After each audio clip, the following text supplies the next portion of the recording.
नमस्कार दोस्तों, आप सभी का एक बार फिर से स्वागत है JKIT मंत्रा की ऑफिशियल यूट्यूब चैनल में। रिसेंटली DRDO सेप्टम 10 के एग्ज़ाम चल रहे हैं और 6 जनवरी का एग्ज़ाम हो चुका है। 7 जनवरी के आज एग्ज़ाम होने हैं। फर्स्ट शिफ्ट का कैंसिल हो गया है, मैंने वीडियो प्रोवाइड करके आपको इन्फॉर्मेशन दे दी है, यानी कि 7 जनवरी के फर्स्ट शिफ्ट का एग्ज़ाम कैंसिल हो गया है, तो मैंने आपको इन्फॉर्मेशन प्रोवाइड करवा दी है। आज के इस वीडियो में मैं आपको वो सारी इम्पोर्टेंट बातें बताने वाला हूँ जो एक एग्ज़ाम देने से पहले आपको पता होनी चाहिए। आपके मन में ये सारे क्वेश्चन हैं और ये क्वेश्चन मैंने वहाँ से लिए हैं जब हम जयपुर आर्या कॉलेज से लाइव थे VK knowledge electrical app YouTube channel पे। तब आपने जो कमेंट किए थे वो सारे क्वेश्चन मैंने आपके इस वीडियो में शामिल किए हैं, तो मैं आपको बताने वाला हूँ।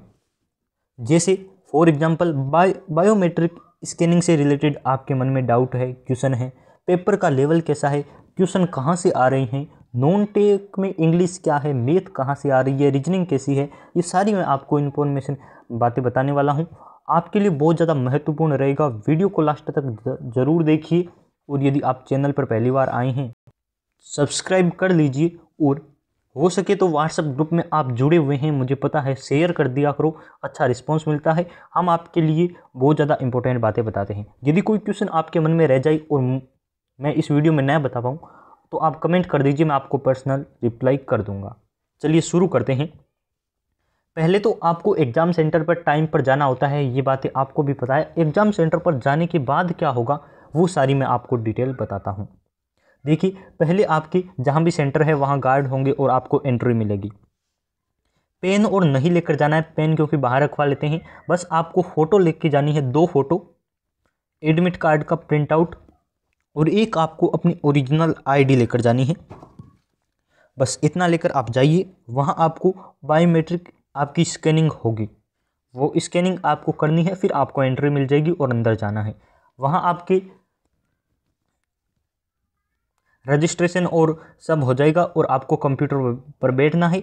अपनी एप्लीकेशन जो नंबर है, आपके एप्लीकेशन नंबर जिसे आप रोल नंबर कहते हैं, वो आपको एंटर करना है। और उसके बाद आपको अपनी डेट ऑफ बर्थ, जैसे मान लीजिए किसी की डेट ऑफ बर्थ है 1 जनवरी, यहाँ आपको ध्यान रखना है 1 जनवरी किसी की डेट ऑफ बर्थ है 1 जनवरी 2003, तो उसे क्या एंटर करना है, उसे करना है 106, यानी कि 01, क्योंकि जनवरी है ना, तो जनवरी को कौन सा महीना होता है, पहला महीना होता है, 2 अक्षरों में लिखना है 0101 और उसके बाद 2003 बिना स्पेस के ये एंटर करना है। ये आपका पासवर्ड या डेट ऑफ बर्थ के तौर पर होता है।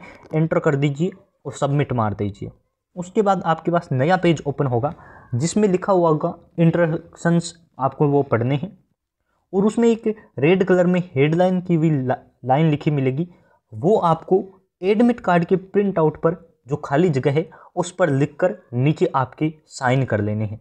वैसे तो एग्जामिनर वहाँ जो होते हैं वो गाइड करते हैं आपको, लेकिन ये आपको पहले ही कर लेने हैं। जब आपका क्वेश्चन आपकी स्क्रीन पर आए ना, उससे पहले यदि आप कर लेते हैं तो आपके एग्जाम में टाइम बच जाएगा और ये टाइम आप अपने क्वेश्चन को सॉल्यूशन करने में लगा सकते हैं।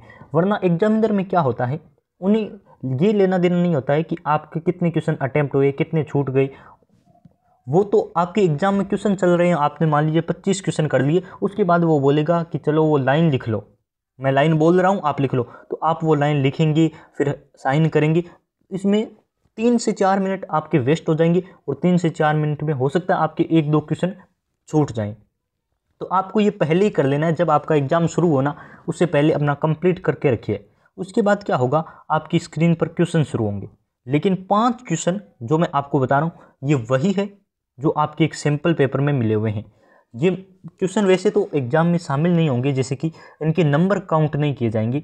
120 नंबर का पेपर है तो 120 नंबर इनके बाद शुरू होंगे। पहले एक सैम्पल मॉडल पेपर होगा और इसमें कौन से क्वेश्चन होंगे, तो जो आपकी DRDO की वेबसाइट पर क्वेश्चन दे रखे ना वही होगा।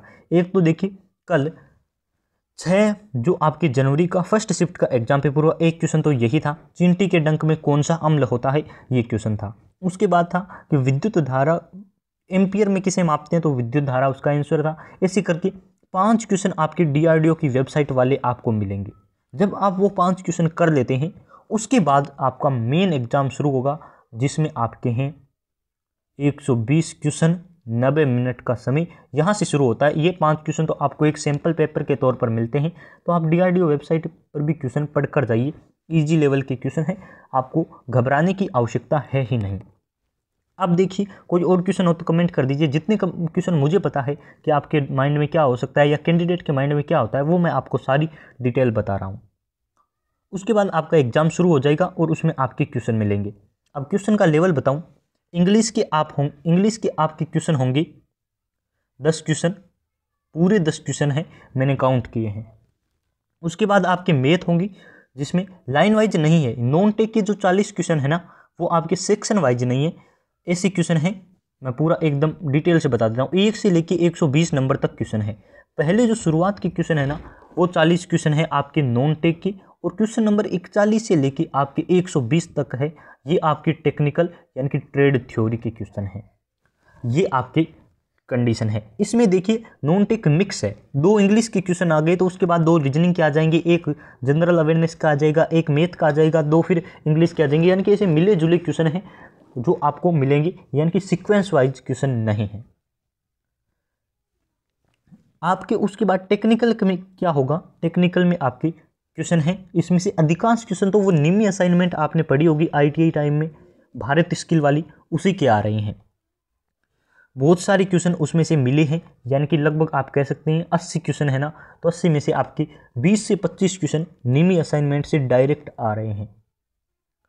फिर आपके 35-40 क्वेश्चन ऐसे हैं जो ईजी हैं, यानी कि ईजी लेवल के हैं, जो हर कोई बच्चे ने पढ़े होंगे या फिर बार बार एग्जाम में रिपीट हुए होंगे, वो क्वेश्चन है। तो 40 वो मान लीजिए, और 25 निम्न असाइनमेंट के 65 क्वेश्चन।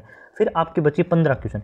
ये 15 क्वेश्चन मॉडरेट लेवल के हैं, यानी कि इसे हालांकि किसी ने नहीं पढ़ा है, ऐसे क्वेश्चन हैं जो प्रैक्टिकली आपके फील्ड से संबंधित है। जैसे ट्रांसफॉर्मर का क्वेश्चन है, कल वाली शिफ्ट में आया कि ऐसा कौन सा भाग है जो बाहर से दिखाई देता है, तो ये शायद किसी बच्चे ने पढ़ा होगा। एक क्वेश्चन आया कि फ्रीक्वेंसी को मापने के लिए कौन सा ब्रिज यूज करते हैं, तो ये भी शायद किसी बच्चे ने पढ़ा होगा। तो ऐसे क्वेश्चन है जो प्रैक्टिकली फील्ड से संबंधित 15 क्वेश्चन मॉडरेट लेवल के आ रहे हैं। ये मैं इलेक्ट्रिशियन की बात कर रहा हूँ, हो सकता है आपका ट्रेड अलग हो, तो आप अपने ट्रेड की निम्न असाइनमेंट पढ़ के जाइए, और प्रीवियस ईयर एग्जाम के जितने भी पेपर है, UPPCL, UPRVNL, जो भी पुराने पेपर हुए हैं वो आप पढ़ लीजिए, टेक्निकल वहाँ से कवर हो जाएगा। नॉन टेक की अब मैं आपको क्वेश्चन बताने वाला हूँ, कौन कौन से क्वेश्चन आए। देखिए पहले तो मैं सीक्वेंस वाइज ही चलता हूँ। इंग्लिश में क्या आया, यदि आप लास्ट तक देखेंगे तो बहुत ज़्यादा फायदा होगा, क्योंकि मैं पूरा बताने वाला हूँ आपको, पेपर का एकदम हूबहू पैटर्न आपको यहाँ समझ आ जाएगा।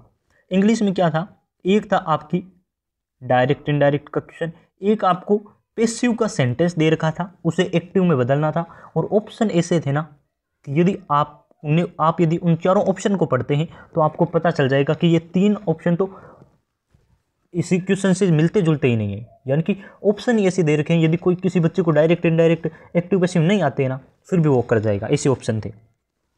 एक था आपकी वन वर्ड में आपको क्या दे रखा था कि वो व्यक्ति जिसे बहुत सारी भाषाएं आती है उसे क्या कहते हैं, तो मल्टी लैंग्वेज ऐसा करके ऑप्शन था। बाई लैंग्वेज नहीं होगा, क्योंकि बाई लैंग्वेज यानी कि 2 भाषाएं जानने वाला, और उसके बाद मल्टी लैंग्वेज था, वो इसका आंसर था।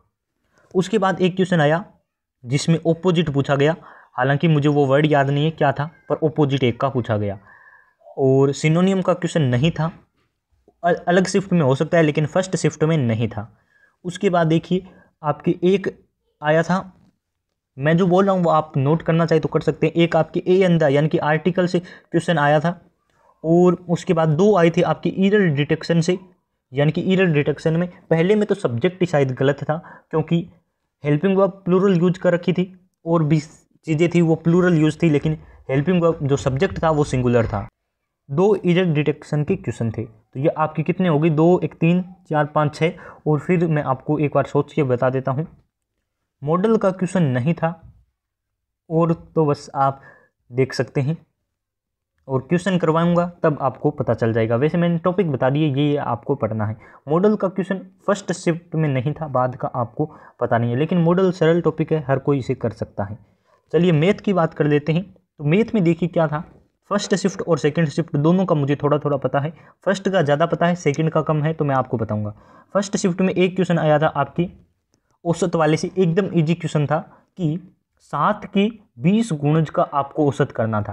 तो मैंने तो जो फॉर्मूला यूज किया मैं आपको बता रहा हूँ, मैंने किया n/2 a+l, ऐसे करके आप कर सकते हैं, इजीली हो जाएगा। वैसे एक औसत का भी इजी फॉर्मूला होता है, वो भी आप कर सकते हैं, लेकिन ये वाला मेरे लिए बेस्ट है, मैं आपको और इसका क्वेश्चन प्रोवाइड करवा दूंगा। 7 के 20 गुणज का पूछा गया, यानी कि औसत वाला। एक था आपके कंपाउंड यानी कि सिंपल इंटरेस्ट से, कि किसी मूल्य को 16 वर्षों में यदि डबल हो जाता है तो उसकी जो थे रेट क्या है, दर क्या है, ऐसा क्वेश्चन था।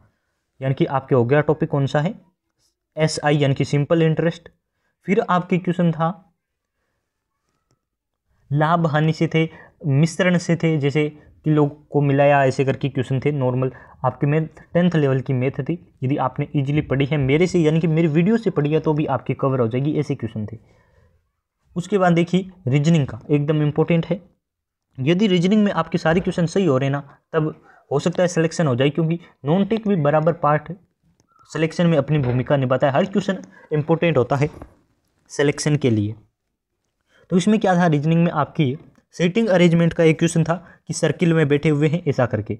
दूसरा था दो क्वेश्चन थे आपके कोडिंग डिकोडिंग से, जैसे कि ऐसे लिखा हुआ था मैं लिख के ही बता देता हूँ, पूरा वीडियो थोड़ा लंबा हो रहा है लेकिन आप कवर कर लीजिए। ऐसा लिखा हुआ था A/B समानुपात B, फिर आपकी यहाँ लिखा हुआ था D। आपको ऊपर क्वेश्चन में दे रखा था जैसे E और इधर G था शायद, या फिर समानुपात G और A से करना था। तो यहाँ आपको देखना है क्या लगा हुआ है, AB लिखा है और उसके बाद B, यानी कि ये वाला तो सेम लिख दिया, ये वाला तो क्या लिख दिया इसने, सेम लिख दिया। यहाँ D लिखा है यानी कि B के बाद एक C को छोड़ा है, तो आपको भी C छोड़ना था, ऐसे करके क्वेश्चन था, इजीली हो जाएगा। तो ये आपके कोडिंग डिकोडिंग का। एक और कोडिंग डिकोडिंग का क्वेश्चन था, और उसके बाद दिशा वाला था कि वो उधर चला ऐसे चला, ये वाला क्वेश्चन था। तो ऐसे करके इजी लेवल के, रीजनिंग में भी इजी लेवल के क्वेश्चन थे, नॉन टेक पूरा इजी था। अब देखिए जनरल अवेयरनेस, सबसे इंपॉर्टेंट पार्ट है जनरल अवेयरनेस। मैं इसे GA लिख रहा हूँ और इसके मैं सारे आपको क्वेश्चन बताने वाला हूँ। जैसे कि एक आया था बारदोली सत्याग्रह, 1928 का था, ये आपको ध्यान रखना है, बारदोली सत्याग्रह। फिर आपके एक आया था महिला खेल से संबंधित, कोई कहाँ हुआ खेल, क्वेश्चन जब मेरे सामने आएगा तो मैं आपको बता दूंगा, ये वाला क्वेश्चन था। उसमें आपके हैदराबाद और चेन्नई दोनों में से एक आंसर था, मैं आपको देखकर बताऊंगा आंसर, मुझे पूरा क्वेश्चन भी याद नहीं है। उसके बाद था आपकी कबड्डी में खिलाड़ी कितने होते हैं, ऐसा करके क्वेश्चन था। जो इंपॉर्टेंट फेस्टिवल से क्वेश्चन फर्स्ट शिफ्ट में नहीं आया था, और नए ही क्वेश्चन आया था इसमें इंपॉर्टेंट डेज में से कि ये दिवस कब मनाया जाता है, ऐसा क्वेश्चन नहीं था। एक था कि 3 रिमोट कंट्रोल सैटेलाइट को किसने लॉन्च किया है हाल ही में, ऐसा करके क्वेश्चन था। यानी कि करंट अफेयर्स के क्वेश्चन ज़्यादा थे, DRDO से संबंधित एक भी क्वेश्चन नहीं था फर्स्ट शिफ्ट में। हो सकता है आपके बाद में आए होंगे, क्योंकि अभी बच्चों ने क्वेश्चन सेंड नहीं किए हैं, जैसे ही सेंड करेंगे हम आपको प्रोवाइड करवा देंगे। और कुछ क्वेश्चन सेंड हुए हैं लेकिन वो भी हमने अभी तक सीन नहीं किए हैं और टाइप भी नहीं हुए हैं। तो ऐसे करके करंट अफेयर से ज़्यादा क्वेश्चन थे जनरल अवेयरनेस में। कुछ पुराने क्वेश्चन भी थे जैसे कि इतिहास से संबंधित, ऐसे करके आपको क्वेश्चन पढ़ लेने हैं। यानी कि स्टैटिक जीके साथ में आपको पढ़ने हैं, थोड़ा इंटरनेशनल भी पढ़ना है। थोड़ा इंटरनेशनल ज़रूरी क्यों है, क्योंकि अभी श्रीलंका का प्रधानमंत्री पूछा गया था, ऐसा भी क्वेश्चन सेकंड शिफ्ट में सामने आया है। तो ये थी आज की इंपॉर्टेंट यानी कि जानकारी आपके लिए कि कहाँ कहाँ से पढ़ना है, कौन कौन से टॉपिक पढ़ने हैं, कौन कौन से नहीं पढ़ने हैं, यानी कि किससे क्वेश्चन नहीं आए हैं, वो भी मैंने आपको बताया है। यदि आपको वीडियो पसंद आई है तो ज़रूर आप लाइक कर दीजिए। हो सकता है मुझसे गलती हो गई होगी, यानी कि आपको कोई टॉपिक नहीं बताया या फिर कोई क्वेश्चन ऐसा था जो आपके माइंड में है लेकिन मुझे नहीं पता चला होगा, तो आप उसे कमेंट कर दीजिए, मैं आपको रिप्लाई कर दूंगा। जैसे हो सकता है हर बच्चे का एक कोई ना कोई पर्सनल होता है। ये जो आपके मेन जो क्वेश्चन थे ना लाइव के समय, तो वो मैंने आपको लेकर यहाँ समझा दिया है, किस प्रकार से आपके एग्जाम में एंटर होने से लेकर बाहर निकलने तक की सारी डिटेल मैंने आपको दे दी है। बहुत बहुत धन्यवाद आप सभी का।